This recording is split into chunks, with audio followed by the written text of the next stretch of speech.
नमस्ते जी, सभी को राम राम।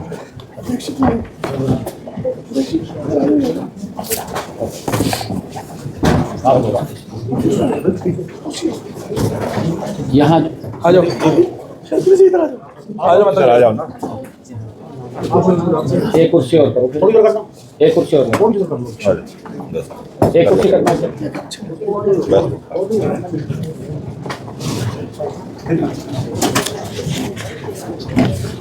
नमस्ते, राम राम। सर, मैं आज की इस प्रेस वार्ता में सभी छायाकार पत्रकार बंधुओं का स्वागत करता हूँ। माननीय मुख्यमंत्री महोदय और अन्य सभी यहाँ पर मंत्रीगण और विधायक और सभी नेतागण उपस्थित है, सभी का स्वागत करता हूँ। सर, अनुरोध है कि इस प्रेस वार्ता को आप शुरुआत। धन्यवाद। आज हमारे लिए बहुत ही ये गौरव का दिन है कि हरियाणा को देश के यशस्वी प्रधानमंत्री आदरणीय नरेंद्र मोदी जी 14 अप्रैल को भारत रत्न बाबा भीमराव अंबेडकर जी की जयंती के अवसर पर दो बड़ी परियोजनाओं का वो हरियाणा को समर्पित करने के लिए आ रहे हैं। उद्घाटन होगा और शिलान्यास होगा। आदरणीय प्रधानमंत्री जी का जो एक विजन है विकसित भारत, उस विकसित भारत को गति देने के लिए हमारा विकसित हरियाणा 800 मेगावाट का सुपर क्रिटिकल यूनिट उसका शिलान्यास करेंगे।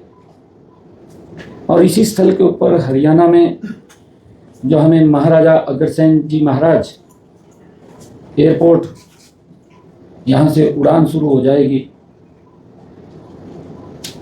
और लोगों को, हमारे हरियाणा के हिसार के लोगों को तो लाभ मिलेगा ही, परंतु इस एयरपोर्ट का लाभ पंजाब का एक बड़ा भाग, राजस्थान का एक बड़ा भाग, वहाँ के लोगों को भी इस एयरपोर्ट का बड़ा लाभ मिलेगा।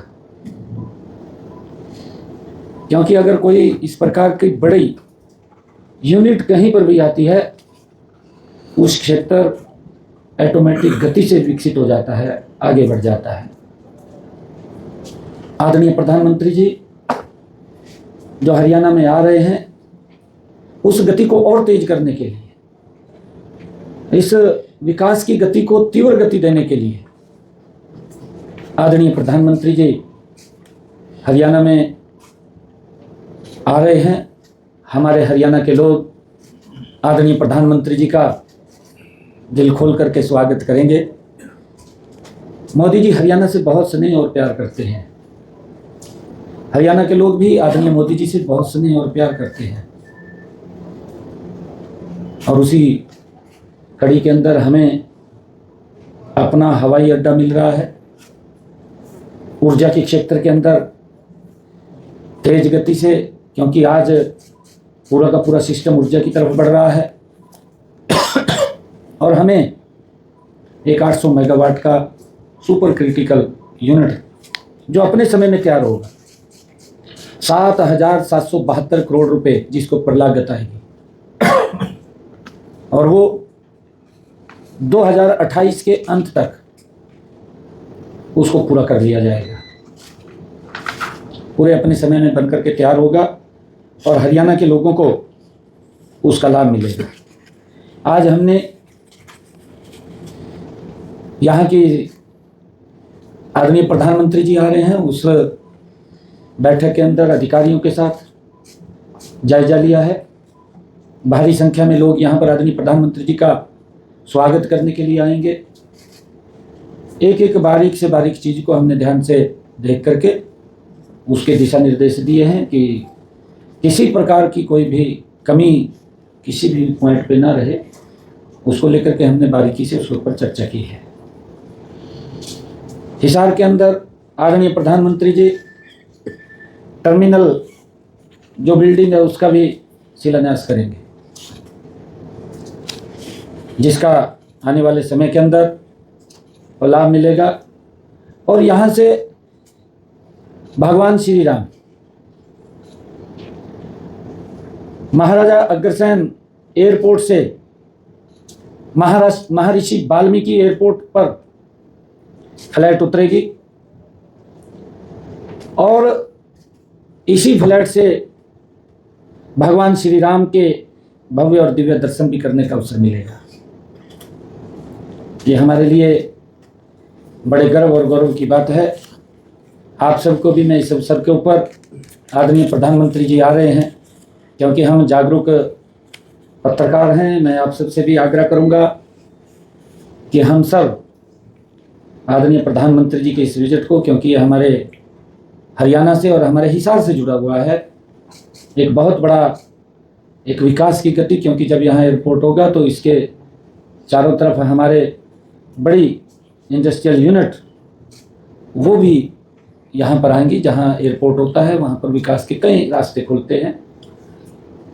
जब कोई इतना बड़ा यूनिट आता है उसका लाभ यहाँ के लोगों को तो मिलता है, परंतु बाहर के लोगों को भी बड़ा लाभ मिलता है। तो मैं बहुत बहुत आदरणीय प्रधानमंत्री जी के हरियाणा पधारने का हम जोरदार स्वागत करेंगे। सर, जो बिजली के दाम बढ़े हैं हरियाणा में, रणदीप सुरजेवाला का ये कहना है कि 5,000 करोड़ का जनता पे भार बढ़ा है। और नंबर 2, जो एक रेवाड़ी में जो शहीद हुआ है सिद्धार्थ, उनके परिजन ये मांग कर रहे हैं कि एम्स का नाम उनके नाम से किया जाए। क्या? देखिए, जो आपने बात कही है, कांग्रेस के लोग अपने गिरेबान में जा करके देखें तब वो दूसरे पे उंगली उठाएं। बोलना तो आसान है। मैं देख रहा था भूपेंद्र सिंह हुड्डा, रणदीप सुरजेवाला, इनमें तो वैसे होड़ लगी हुई, अभी नेता कौन बनेगा उसकी, और नेतागिरी लगवानी है, बाकी तो कोई मतलब नहीं है किसी से भी। हमने अपने कार्यकाल में क्या किया क्या नहीं किया। मुझे ध्यान में है भूपेंद्र हुड्डा 2013-14 हरियाणा के मुख्यमंत्री थे।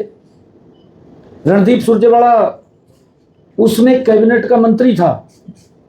मेरे ध्यान नहीं है, शायद बिजली मंत्री भी ना हो। है बिजली मंत्री था, पता नहीं, चलो परिवहन मंत्री वो भी बिजली से चलती है। परिवहन मंत्री लगा लो या बिजली मंत्री लगा लो, मंत्री तो था वो कैबिनेट में उसमें। मैं उसको थोड़ा सा इनको आईना दिखाना चाहता हूँ। ये जो बात बोल रहे हैं बार बार, इनके समय के अंदर ये जो अराग अलाप रहे हैं, इनके समय में क्या स्थिति थी। बिजली 4 घंटे भी नहीं मिलती थी। देखिए, आप जागरूक पत्रकार हैं, मैं आप लोगों से इस बात के लिए चर्चा करना चाहता हूं कि बिजली की स्थिति क्या थी इनके समय के अंदर। शहर के अंदर कट लगते थे, सारी सारी रात शहर के अंदर लोग गलियों में घूमते रहते थे, लाइट नहीं आती थी। तूफान आ जाता था पाकिस्तान के अंदर, बिजली हिसार की कट जाती। ये हालात थे इनके समय में। फिर बिजली यहाँ की कट गई, 15-15 दिन जोड़े नहीं थे उसमें। कहा जी तूफान के अंदर तारा गिर गई। ये हालात, यही थे ना हालात। कोई मैं वैसी बात नहीं कर रहा हूँ, इनके जो क्रियाकलाप थे मैं उनकी चर्चा कर रहा हूँ। ये जो बात बोल रहे हैं कि यहाँ पर इतना ये था, मैं इनके समय के अंदर बता रहा हूँ। इनके समय के अंदर जो इनकी स्लैब थी बनी हुई, ये आपको भी पता है, आप दिखाना है इनका पावर फीडर। हाँ, पावर, वो मैं वही कह रहा हूँ, बिजली मंत्री था। बिजली मंत्री था ये उसके अंदर। मैं ये उसके समय के बात बता रहा हूँ। इनके समय में इन्होंने स्लैब बना रखी थी 2 किलोवाट तक 25 यूनिट की। ये आप उनको पूछना, सुरजेवाला को भी पूछना, मैं सुरजेवाला साहब को भी कहूँगा, हुड्डा साहब को भी कहूँगा कि जनता के बीच में आकर के जवाब दें। ऐसे मत बोलिए, झूठ मत बोलिए। आप झूठ बोलते हैं सारा दिन, आपके पास झूठ से सिवाय कुछ है ही नहीं है।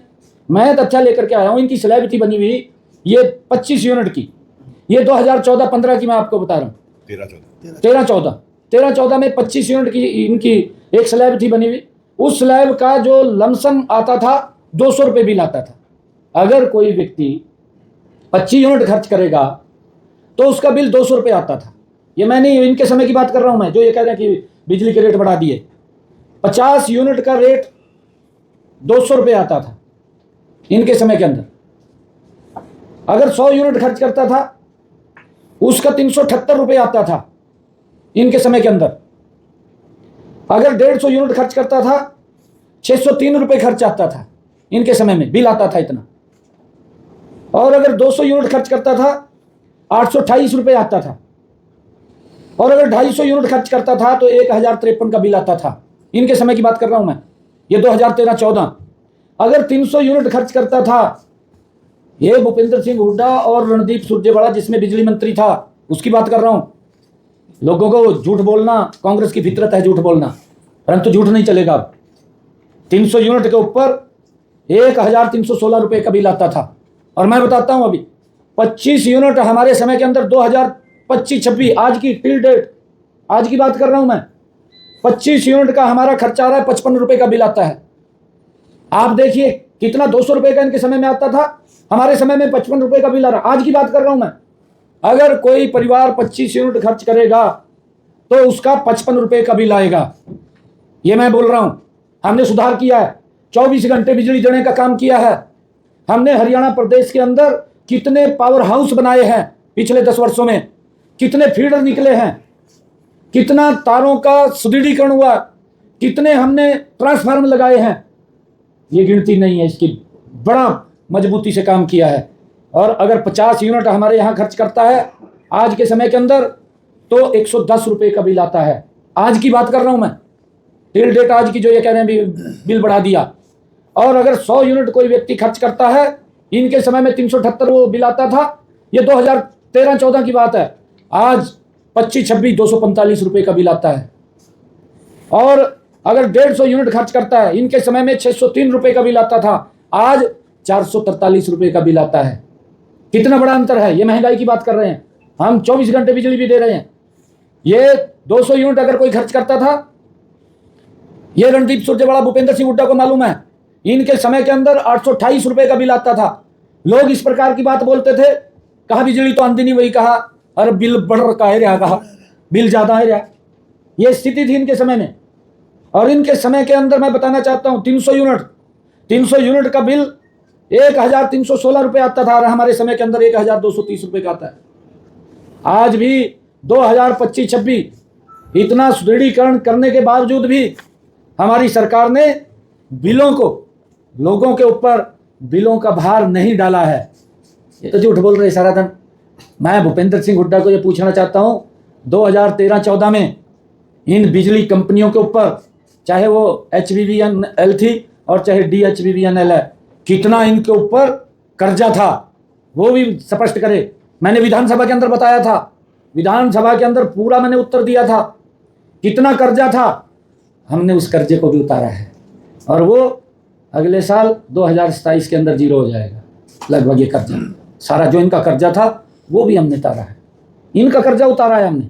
बिजली के भाव कम कर रहे हैं हम, बिजली के रेट कम करके दे रहे हैं, 24 घंटे बिजली दे रहे हैं।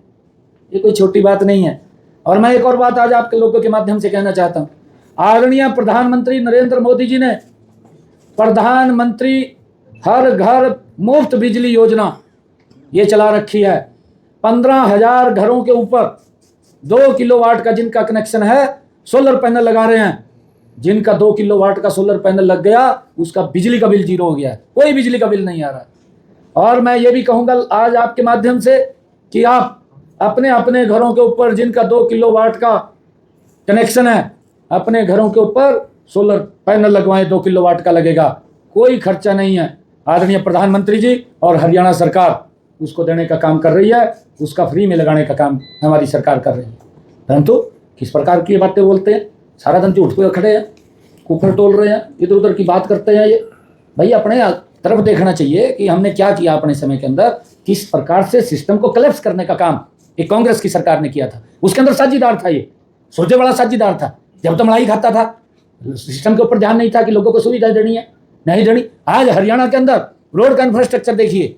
आज हरियाणा के अंदर हमने अपने बजट के अंदर घोषणा की है, हर 10 किलोमीटर के ऊपर मॉडल संस्कृत स्कूल बनेगा बच्चों की एजुकेशन के लिए। हर क्षेत्र के अंदर ये विकसित हरियाणा, आदरणीय प्रधानमंत्री जी का जो विजन है विकसित भारत, और उस विकसित भारत को लेकर के विकसित हरियाणा मजबूती से, ये डबल इंजन की सरकार आदरणीय प्रधानमंत्री जी के साथ मिलकर के काम कर रही है। और आगे भी हमारा हरियाणा मजबूती से आगे बढ़ेगा। ये झूठ मत फैलाएं और ना झूठ बोलें, पहले अपने गिरेबान में झांकें और जो मैंने बात कही है उसके ऊपर जरूर मंथन विचार करके तब फिर स्टेटमेंट दें, झूठ मत बोलने। मैं ये कहना चाहता हूँ। हिसार मेट्रोपॉलिटन सिटी आपने घोषित कर रखा है, इंटरनेशनल एयरपोर्ट, नेशनल एयरपोर्ट की बात चल रही है, दूसरे राज्यों से लोग यहाँ पर पहुंचेंगे, लेकिन शहर के भीतर ट्रैफिक जाम से शहर बेहाल है, उसको लेकर कोई एक अलग से व्यवस्था बनाने की जरूरत पड़ेगी, क्योंकि बाहर के लोग अगर आएंगे तो ट्रैफिक भी बढ़ेगा, उसी हिसाब से हमारी व्यवस्था भी होगी। देखिए, उसी हिसाब से धीरे धीरे करके व्यवस्थाओं का भी परिवर्तन होता रहता है। हमने अभी बजट के अंदर एक घोषणा की है, शायद आप लोगों को ध्यान में होगा, फ्यूचर डिपार्टमेंट, हमने उसके अनाउंसमेंट किए। आने वाले 20 वर्षों के अंदर हमें क्या चीज़ की आवश्यकता है, उसकी प्लानिंग आज खड़ी हो जाएगी। वो डिपार्टमेंट यही काम करेगा, वो देखेगा कहाँ क्या हमने खड़ा आज करना है जिसका लाभ मेरे हरियाणा के लोगों को मिले, उसके ऊपर देखेगा ना, विचार करेगा ना, उसके अंदर एयरपोर्ट पर और क्या क्या एक्सपेंशन होंगे, क्योंकि काफी सारी दूसरी यूनिट्स भी यहाँ पर लाई जा रही हैं, तो वो क्या क्या कामकाज होना है? नहीं, देखिए, बहुत सारे अभी एयरपोर्ट का उद्घाटन आदरणीय प्रधानमंत्री जी के कर कमलों द्वारा हो रहा है, हमारे लिए बड़े सौभाग्य की बात है, हमने तो स्वागत करना चाहिए। परंतु विपक्षी दल विकास को देख करके भी मुरझा जाते हैं, उनके तो प्राण छूट, जहाँ भी नहीं क्यों कर रहे हैं इतना काम, हमें तो सहन ही नहीं हो रहा। कमाल तो ये हो गया, मैंने कहा भी अभी भाई आज यहाँ से आइए, आप लोग का हम स्वागत करेंगे। आपने तो आकर के यहाँ बुक्का लेकर लाइन में सब त्याग खड़े होना चाहिए यहाँ के नागरिक के नाते। मुख्यमंत्री जी, आज नूंह से जो विधायक है उन्होंने वक्फ के कानून के खिलाफ सुप्रीम कोर्ट जाने की बात की, कांग्रेस के जो विधायक हैं। और देखिए, क्योंकि मैं आपको बताना चाहता हूँ, जो वक्फ एक अभी बिल आया है, इस बिल का देश के लोगों को और मुस्लिम समाज को भी इसका लाभ मिलेगा, क्योंकि जो वक्फ की संपत्ति थी वो कुछ ही लोग थे, और इस प्रकार का कांग्रेस ने जो कानून बनाया, हड़बड़ाहट के अंदर बनाया, वोट बैंक को ध्यान में रख करके बनाया कि ये वोट बैंक हमारे खाते में आ जाएगा, परंतु उसको ये मालूम नहीं था कांग्रेस को कि आपके खाते में नहीं, आपका नुकसान होगा इससे, और नुकसान हुआ है उसका। आप जीरो पे आउट हो रही है कांग्रेस, आप देख रहे हैं ना, हरियाणा के अंदर जीरो पे आउट होगी, यहाँ नींव रखी गई उसकी, दिल्ली में तीसरी बार जीरो पे आउट हो गई, कांग्रेस का बचा नहीं कुछ भी। अब तो कांग्रेस के लोग ये सोच रहे हैं कि भाई क्या करें हम भाई, परंतु मैं आपको ये बताना चाहता हूँ, इस वक्फ बिल का मुस्लिम समाज को भी लाभ है, हर व्यक्ति को लाभ है। अभी विधानसभा के अंदर हमने एक कमेटी का भी गठन किया है। एक विषय आया था वक्फ बोर्ड की लैंड थी, 1967 के अंदर वो लैंड श्यामलात दे थी। 1967 के बाद वो 1990 में कोई नोटिफिकेशन होती है, नोटिफिकेशन होकर के उसको वक्फ के नाम कर दिया जाता है। ये तो तथ्य है हमारे यहाँ। अभी विधानसभा में उठा, भूपेंद्र सिंह हुड्डा ने उठाया कि रोहतक के अंदर वहां के जो बत्रा जी विधायक हैं, यहां तक कहा गया कि ये सरकार का गलत जवाब दे रही है, प्रिविलेज मोशन लेकर के आएंगे, ये बात कही गई। मैंने कहा तो गंभीर मामला है भाई, अगर प्रिविलेज मोशन की बात आ रही है फिर तो गंभीर मामला है। हम उसकी तय में गए तो देखा कि 1976 से पहले वहां पर तालाब भी था, परंतु वो श्यामलात दे थी। परंतु जब वो 1990 के अंदर नोटिफिकेशन हो गया कि वक्फ की लैंड है, उसमें कास्ट दिखाई गई, कोई तालाब नहीं दिखाया गया भी यहाँ कोई तालाब है, वक्फ के नाम कर दी। हमने तो जो कागजों में था वो था, जब डीपली गए उसके तो श्यामलात दे निकली। तो इसका कहीं ना कहीं नुकसान, वो देखिए इसका लाभ भी होगा और मुस्लिम समाज को भी लाभ है कि जो इतनी बेशकीमती प्रॉपर्टी है, उस प्रॉपर्टी का एक इस बिल के आने से उसका सुदृढ़ीकरण होगा। तो आप शुरुआत करें डोमेस्टिक की, फ्यूचर डिपार्टमेंट आप बनाने जा रहे हैं, तो क्या टाइम फ्रेम आप सोचते हैं, आपका क्या विजन है कि इंटरनेशनल कब तक? क्योंकि इंटरनेशनल का नाम लेते ही कई तरीके की बातें करने लगते हैं लोग। तो आपने डोमेस्टिक तो शुरू कर दी 14 को और फ्यूचर डिपार्टमेंट भी शुरू कर दिया। व्हाट इज योर विजन के कब तक आप इंटरनेशनल इसका हो जाएगा, साल 2 साल 3 साल? देखिए, मैं आपको बताना चाहता हूँ, ये यहाँ पर हमारा वो सेंटर था बच्चों को सिखाने का, फ्लाइंग क्लब भाई उसकी बात है ना, बोल वो तो मेरे तो ध्यान में रहता, मैं तो पूछ रहा था। एक आदमी कह रहा, कहा जी वो पानी जो दे दिया ना, इसमें तो बिजली तो काट ली, कहा था दफा का पानी दे दिया, कहा सेम पोजीशन इसकी है। न्यू कहा जी ये तो एरोड्रम था और अब भी एरोड्रम है। भाई एरोड्रम का मतलब क्या, गूगल पर सर्च कर लो, नहीं पता लग रहा तो एरोड्रम का मतलब भी हवाई अड्डा, एयरपोर्ट का मतलब भी हवाई अड्डा है। अगर नहीं पता लग रहा तो सर्च कर लेना, पता लग जाएगा। इस प्रकार का लोगों को गुमराह करना, भाई देखिए हमारे लिए बड़े परम सौभाग्य की बात है, देश के यशस्वी प्रधानमंत्री नरेंद्र मोदी जी यहाँ पर हवाई अड्डे पर फ्लाइंग, यहाँ से भगवान श्री राम और अन्य स्थानों के ऊपर फ्लाइंग हो रही है, यहाँ से लोग आएंगे, लोग आएंगे तो फ्लाइंग बढ़ेगी। आज नेशनल कल इंटरनेशनल होगा, क्यों नहीं होगा? हम ये थोड़ी होता है कि मैं आज ही अपना मकान बना लूँ, मकान के अंदर आज ही कार खड़ी कर दूँ, आज ही मैं वहाँ पर बच्चों की भी चौथी मंजिल भी मैं आज ही बना दूँ। धीरे धीरे होगा ना, एक सिस्टम है। ये यहाँ से लोग आना शुरू होंगे, लोग जुड़ेंगे, लोग बाहर जाएंगे और लोग इधर आएंगे, क्यों नहीं बनेगा? ये बहुत बड़ा भाग इसके साथ जुड़ा हुआ है। मैंने इसकी शुरू में ही चर्चा की कि पंजाब का एक बड़ा भाग, राजस्थान का एक बड़ा भाग और हमारा हरियाणा का तो काफ़ी बड़ा भाग इसके साथ जुड़ा हुआ है, तो इसका लाभ मिलेगा, ऐसा नहीं है। टेक्निकली सर इसकी परिभाषा की बात करें, एयरपोर्ट अथॉरिटी ऑफ इंडिया के अधिकारी से बात की थी, उन्होंने कहा था कि एयरोड्रम के ऊपर कोई भी हवाई जहाज उतर सकता है और यहाँ से उड़ान भर सकता है, लेकिन एयरपोर्ट पर कमर्शियल फ्लाइट्स के लिए परमिशन होती है, एयरोड्रम पर नहीं होगा। देखिए, कल यहाँ से कमर्शियली फ्लाइट उड़ेगी 14 तारीख को, अयोध्या जा रही है, अयोध्या जा रही ना, हफ्ते में 2 दिन जाएगी। अभी जैसे जैसे उसकी बुकिंग होगी हमारे पास, अगर 2 दिन है ज़्यादा, अगर बुकिंग होगी तो 3 दिन भी करेंगे, अगले फिर 4 दिन भी करेंगे, दिल्ली भी कर देंगे।